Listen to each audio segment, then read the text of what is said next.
Hello friends, आज cover करने वाले हैं वीडियो नंबर 18। बहुत सी इंपॉर्टेंट टर्म्स कवर होगी आज भी और टोटल अप्रोक्सीमेटली 200 टर्म्स आप सबको कवर करवाना मेरा टारगेट है, ताकि आप अपने अपकमिंग एग्जाम में बहुत अच्छे से परफॉर्म कर सके। तो आइए बढ़ते हैं अपने आज के वीडियो की तरफ।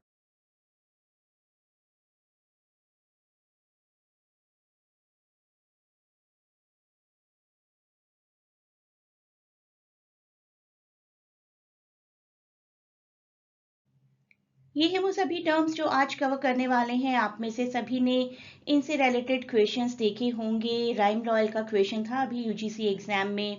And many a times we get the question about Russian formalism, sprung rhythm, stream of consciousness, subaltern and many more terms. तो सभी टर्म्स इंपॉर्टेंट हो जाती हैं। इसमें से कुछ टर्म्स हैं जो फ्रीक्वेंटली रिपीट होती हैं, but we never know exam में कब क्या आ जाएगा, तो हमें तो सबके लिए प्रिपरेशन करनी है। इस वीडियो के डिस्क्रिप्शन में मैं आपको सेल्फ प्रिपरेशन के लिए 3 लिंक्स भी प्रोवाइड करूंगी। History of literature mock test की एक सीरीज जहां पर 36 वीडियोस हैं, एंड 36 वीडियोस हैं तो 360 क्वेश्चंस हैं, बिल्कुल डिटेल में बताए गए। एक एक क्वेश्चन को मैंने डिटेल में समझाया है। इसके साथ ही साथ एमएच एब्राम्स की टर्म्स जो हम अभी कवर कर रहे हैं, आज हमारा 18th वीडियो कंप्लीट हो जाएगा। And you can also join this Telegram channel, ये जरूर आप ज्वाइन करिए। यहाँ पर आपको बहुत से टिप्स मिलेंगे अपने एग्जाम की प्रिपरेशन के लिए। और ये 10 पीडीएफ्स हैं, इनको ज़रूर ऑब्टेन करिए। ऑब्टेन करने के लिए आपको इंक्वायरी करनी है एट दिस लिंक। तो इस पीडीएफ पैकेज के थ्रू तो आपकी बिल्कुल ही थरो प्रिपरेशन हो जाएगी। सब कुछ है यहाँ पर। हिस्ट्री ऑफ इंग्लिश लिटरेचर के 80 एमसीक्यूज, 180 इंपॉर्टेंट टर्म्स दी जाएंगी एमएच एब्राम्स की। इंग्लिश जॉनरा कहाँ से इवॉल्व हुआ था, इंग्लिश नॉवेल्स का, famous American British Indian writers, literary criticism, linguistics, non fiction, और इन सभी टॉपिक से रिलेटेड 1000 एमसीक्यूज। तो ये आपके लिए बहुत ही अच्छी प्रिपरेशन करने का एक और मौका है। आप इस चैनल को भी ज्वाइन कर सकते हैं। यहाँ पर भी आपको कुछ टिप्स रेगुलर मिलती रहेंगी। ये लिंक भी मैं आपको डिस्क्रिप्शन में प्रोवाइड कर दूंगी। तो आज सबसे पहले बात करते हैं रेटोरिक की।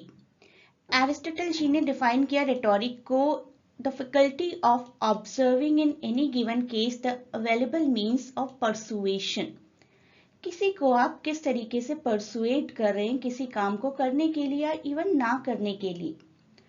तो this happens in many cases. Law में ऐसा किया जाता है, कुछ प्रपोज करने के लिए ऐसा किया जाता है, कभी कभी किसी फेम के लिए ऐसा किया जाता है। जब पार्टीज अपना प्रचार प्रसार कर रही होती हैं इलेक्शंस के लिए, तो ऐसा किया जाता है ना कि आपको परसुएट किया जाता है कि you have to vote for this party और दैट पार्टी। तो वो भी एक तरीके का रेटोरिक है। रेटोरिक के क्या सिंपल टाइप्स हैं, वो एरिस्टोटल जी ने डिफाइन किए हैं, और अब हम देखते हैं वो टाइप्स। तो ये 3 टाइप्स हैं: डेलिब्रेटिव, फॉरेंसिक एंड एपिडेक्टिक। डेलिब्रेटिव का एक एग्जाम्पल है ओबामा जी की 2008 की स्पीच। फॉरेंसिक का एग्जाम्पल है एक बहुत ही पॉपुलर लीगल केस जिसकी हम बात करेंगे, अभी हम डिटेल में बात करेंगे इन केसेस की। एंड एपिडेक्टिक का काफी अच्छा एग्जाम्पल है अब्राहम लिंकन जी की एक स्पीच। तो सबसे पहला डेलिब्रेटिव, जिसमें कि किसी पब्लिक पॉलिसी को प्रोपगेट किया जा रहा है, जो कि प्रेसिडेंट ओबामा जी की 2008 की स्पीच थी। यस वी कैन, ये स्पीच का टाइटल दिया जाता है। काफी परफेक्ट एग्जाम्पल है to call people for hoping for a better unity and to take collective actions in US. And what he says, we have been warned against offering the people of this nation false hope. But in the unlikely story that is America, there has never been anything false about hope. तो लोगों को अपनी public policy के बारे में कुछ बताना चाह रहे हैं कि अब से अमेरिका में कोई फॉल्स होप नहीं होगी। Next is forensic. फॉरेंसिक आपने सुना ही होगा, लीगल मैटर्स में ये टर्म यूज किया जाता है। And it is a famous case called the great trials of Clarence Darrow. काफी लैंडमार्क केस माना जाता है इसको। एंड लियोपोल्ड एंड लॉयब इनका मॉडल ट्रायल था और लॉयर ने आर्ग्यू किया कि defendants were mentally ill and misguided और सोसाइटी और सोशल कंडीशंस रिस्पॉन्सिबल हैं उनके इस एक्ट के लिए and convinced the judge to sentence the defendants to life prison instead of death penalty. And see, this was the argument. It is against the law that the penalty for murder is death, and this court, who in the fiction of the lawyers and the judge forgets that he is a human being. तो conditions को भी साथ साथ देखिए, societal pressure को, social conditions को, उनकी खुद की मेंटल कंडीशंस को भी साथ साथ देखिए और तब डिसीजन लीजिए. And next is ceremonial. Ceremonial मतलब आप कोई विक्ट्री सेलिब्रेट करते हुए कोई स्पीच डिलीवर कर रहे हैं, जिसका बहुत ही पॉपुलर एक कोट था, government of the people, by the people, for the people, जो कि आज तक भी डेमोक्रेसी में यूज किया जाता है. And popular example of literary device epistrophe. Epistrophe की बात मैं अपने प्रीवियस वीडियोस में कर चुकी हूँ. इसका मतलब होता है कि किसी फ्रेज को रिपीट किया जाना in the end of the sentences. People people people sentences के एंड में इस्तेमाल किया जा रहा है बार बार. काफी पॉपुलर अब्राहम लिंकन जी की ये स्पीच है which was delivered in 1863. Rhyme royal. कुछ दिनों पहले मैं एक वीडियो देख रही थी and the person said, I won't go for the name of that person, he और शी सेड कि राइम रॉयल तो सिर्फ उनके स्टूडेंट्स को आती है और सबको नहीं आती है, इसलिए राइम रॉयल जिसको आती है ना उसका एग्जाम क्लियर होने के चांसेस हैं. ये एक टफ टर्म है, मानती हूँ ये एक टफ टर्म है, but it is not the right of one person to teach this to their students. मेरे भी सभी स्टूडेंट्स को और बहुत से और लोगों को जो मेरे नए स्टूडेंट्स भी होते हैं उनको ये टर्म आती है. तो आज डिस्कस करते हैं राइम रॉयल. राइमिंग स्टेंजा जो कि फॉर्म इंट्रोड्यूस की गई थी बाय जॉफरी चॉसर. 7 लाइंस की आयाम्बिक पेंटामीटर की राइमिंग स्कीम होती है, ABABBCC. चॉसर ने यूज किया था इसको कैंटरबरी टेल्स में, ट्रॉयलस एंड क्रुसेडा में, और इसका इम्पैक्ट फर्दर एडमंड स्पेंसर पर भी रहा, जिन्होंने थोड़ा सा मॉड्यूलेशंस करके स्पेंसेरियन स्टेंजा क्रिएट किया. तो ये है राइम रॉयल और ये है स्पेंसेरियन स्टेंजा. आप देख सकते हैं थोड़ा सा डिफरेंस है राइमिंग स्कीम में और नंबर ऑफ लाइंस में. यहाँ की बात तो मैंने अभी की ही राइम रॉयल की. There are 1 2 3 4 5 6 7 lines and in this rhyming scheme you can see here ABABBCC, ABABBCC and ABABBCBC and C. Last की लाइन जो होती है that is Alexandrine, that is the hexameter, और प्रीवियस लाइंस आर पेंटामीटर. तो iambic pentameter और hexameter का combination जिसमें last line को एलेक्जेंड्रीन भी बोला जाता है, दैट इज स्पेंसेरियन स्टेंजा. अब बात करते हैं रोमन एक्लिफ की.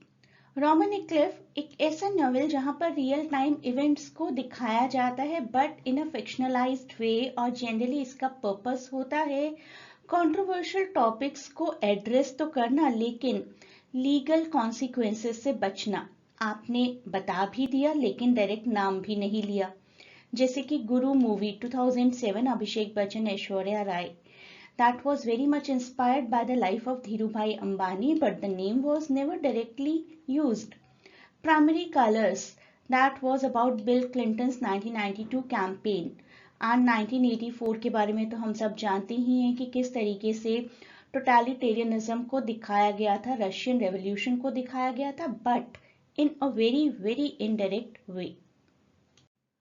तो इस बुक की अगर बात करें तो it was by a journalist जो क्लेन, जो कि 1996 में जब पब्लिश हुई थी. इट वाज एनोनिमस, में भी पॉलिटिकल स्कैंडल का या किसी कंट्रोवर्सी का डर रहा होगा, but now it is known कि by whom it was written. And it was about Bill Clinton, president Bill Clinton's first presidential campaign 1992. बाद में मूवी एडेप्टेशन भी हुआ.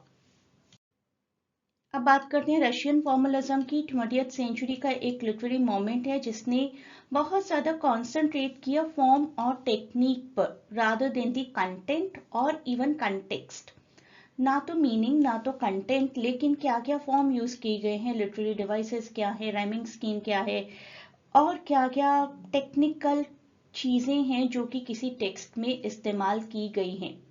बहुत सारे की आइडियाज भी यहाँ से निकलकर बाहर आए, जैसे कि defamiliarization, literariness, and there was huge focus on form, metaphor, structure, other devices, and the notable figures Victor Shklovsky and Roman Jakobson.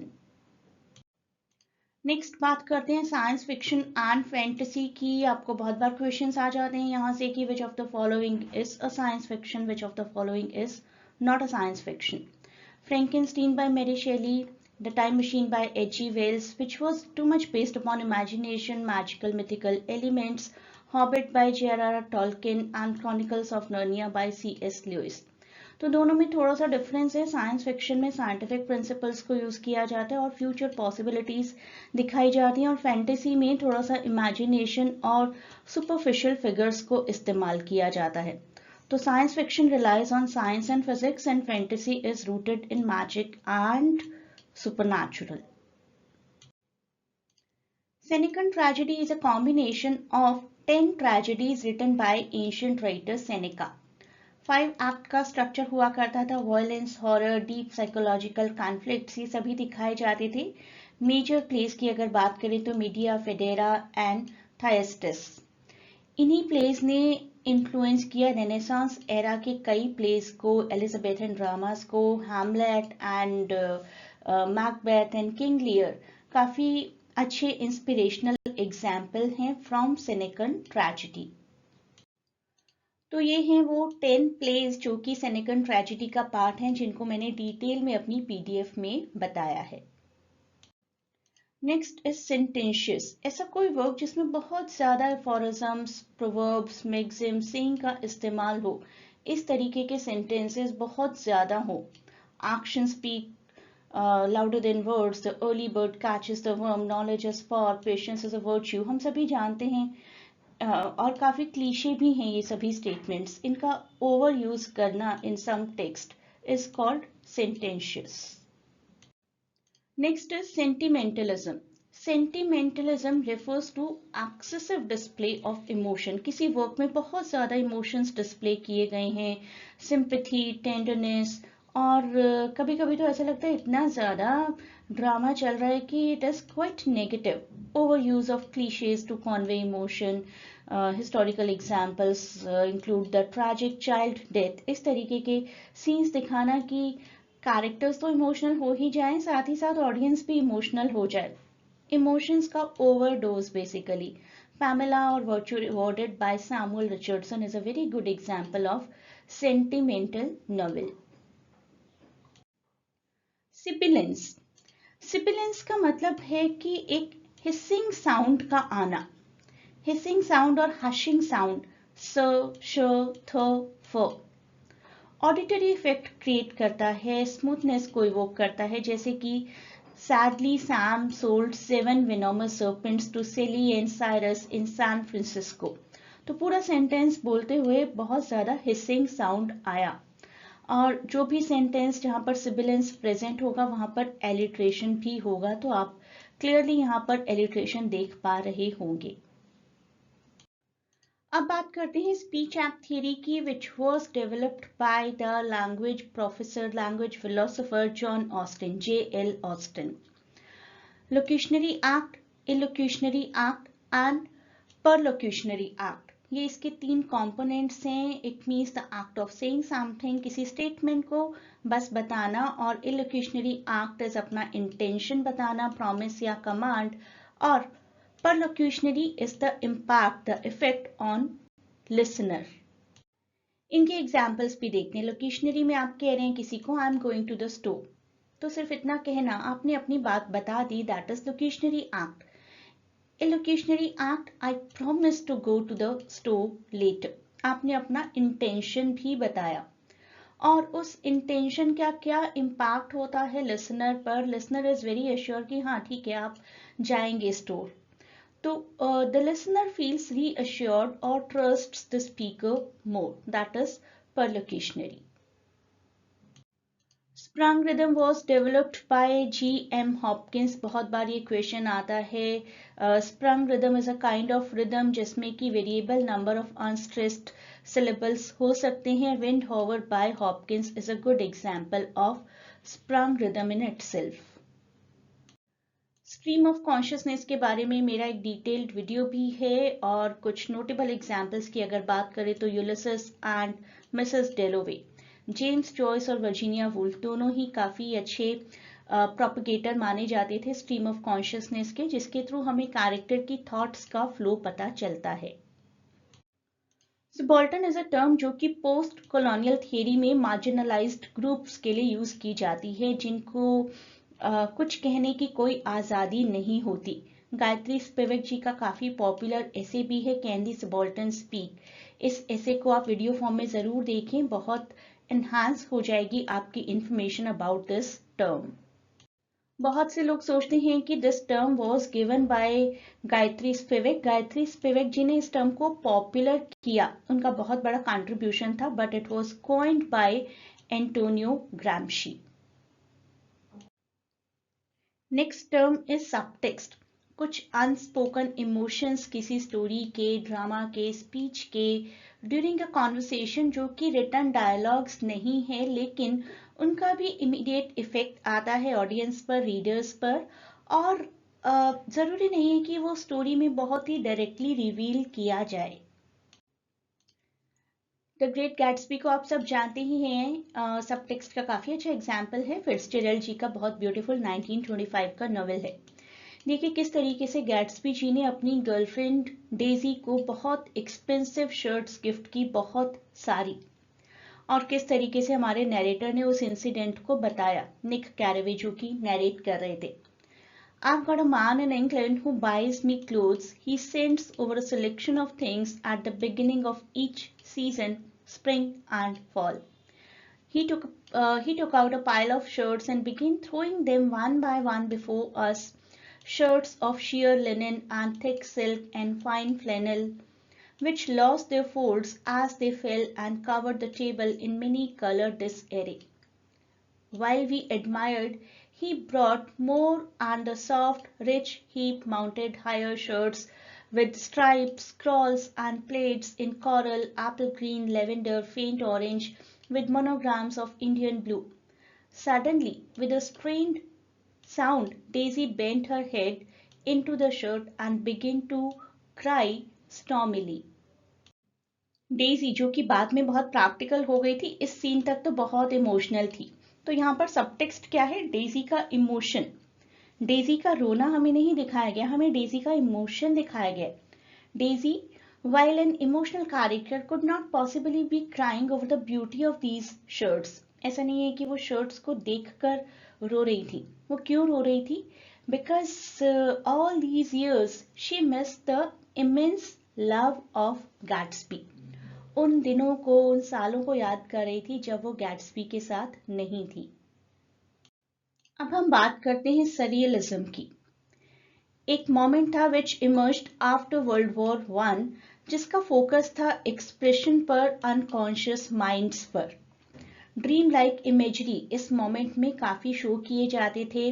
Unconscious expressions होते थे। ड्रीम लाइक इमेजरी का एग्जाम्पल हो सकता है any blur between reality and fantasy, जिसको हम समझते हैं सेल्वाडोर डाली की इस पेंटिंग के through. The painting 1931 very popular painting, persistence of memory. Persistence of memory 1931 की एक पेंटिंग है बाय आर्टिस्ट सेल्वाडोर डाली, and we can say it is one of the most popular, most recognizable works of surrealism. बहुत ही masterpiece माना जाता है इस work को, जिसमें कि टाइम को पिघलते हुए दिखाया गया है। टाइम को नहीं, we can see pocket watches को पिघलते हुए दिखाया गया है। तो एक तरीके से रियलिटी और इमेजरी, ड्रीम लाइक स्ट्रक्चर्स का मिक्सचर है।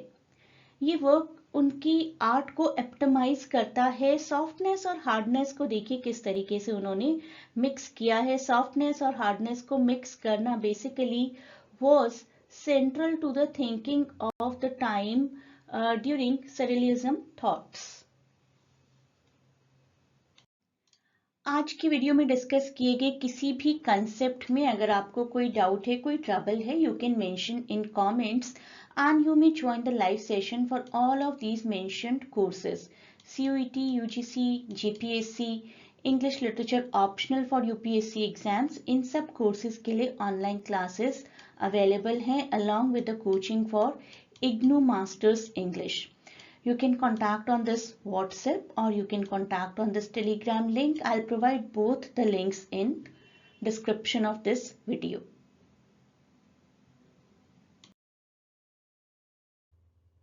CUET PG एग्जाम आने ही वाला है। देखिए, देखते ही देखते 13 मार्च आ जाएगा and you do not know कि आपका पर्टिकुलर सब्जेक्ट का एग्जाम किस दिन होगा। इंग्लिश लिटरेचर कर रहे हैं तो आप ज्वाइन करिए मुझे और आपकी प्रिपरेशन बहुत अच्छी हो जाएगी, that I can assure you, अगर आप डेडिकेटेडली वो सभी टास्क कंप्लीट करते हैं जो कि मैं आपको प्रोवाइड करती जाऊंगी।